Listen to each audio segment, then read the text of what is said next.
Hey there, good morning. It's Sonia Miller, coach, speaker, and author, and I'm here today to talk to you about emotional eating, the cause and the cure.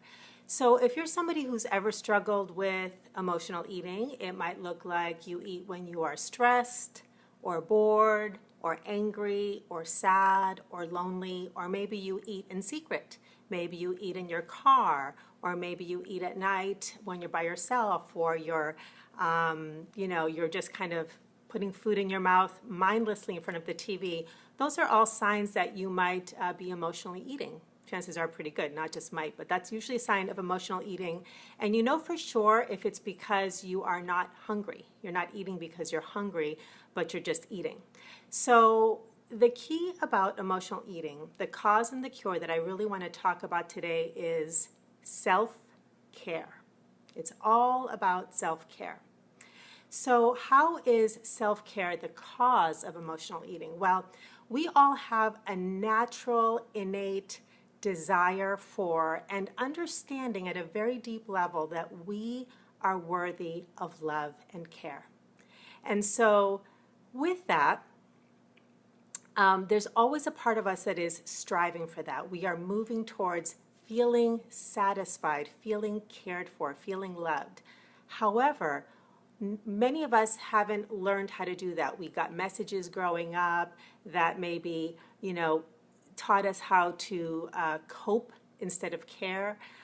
We wanted the love. We didn't really know how to go about doing it. We didn't see it exemplified for us.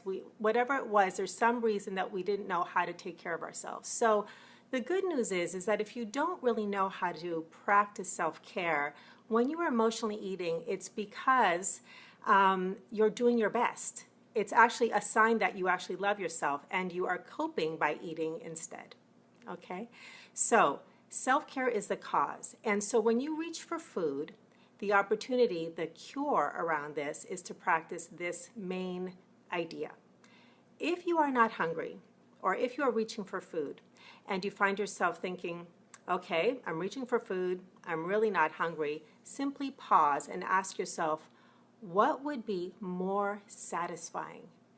What would be more satisfying? Many times it's something emotional, something spiritual, something mental, and you may not even know what it is, but just take a moment. If you just practice pausing and say, what would be more satisfying? Then you might call a friend, you might go for a walk, you might go pick up something that inspires you in a book or an audio. If you start to ask yourself what would be more satisfying, I promise you, you will start to be led away from the emotional eating towards something that is healthier and you're more in harmony with.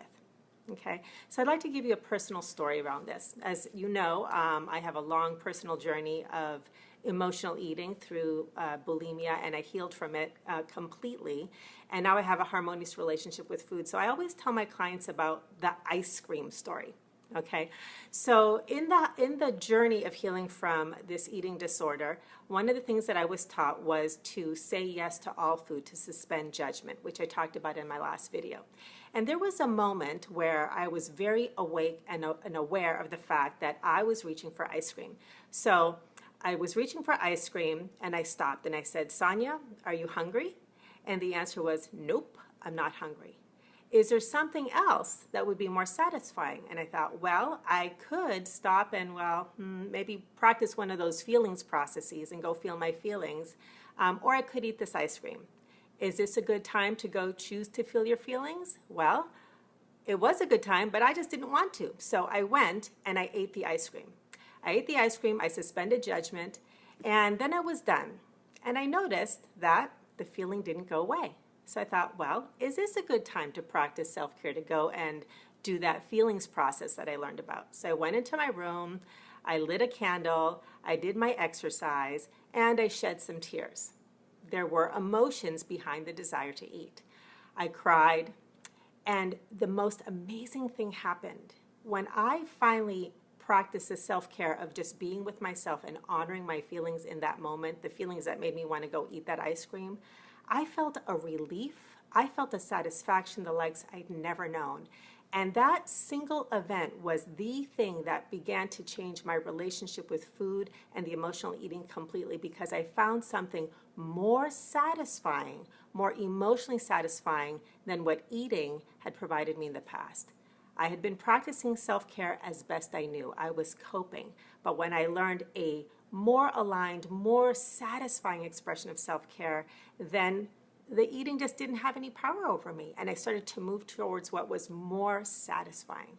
So I hope that that gives you some ideas about how you can start to notice and shift the self-care mechanisms that you've been using towards something more satisfying. And if you'd like to learn more about how to do this and integrate it into your life in a permanent and lasting way, I'll be putting a link in the comments section for a program that I'm starting in January. It's called Have the Body You Love, where we learn how to actually do this as a way of life and experience freedom with food and body in a permanent and lasting way. The link is successforthesoul.com/Have the Body You Love. Thanks for being here. Thanks for checking in. Hope you have a great day. And remember, choose your reality. Bye, everybody.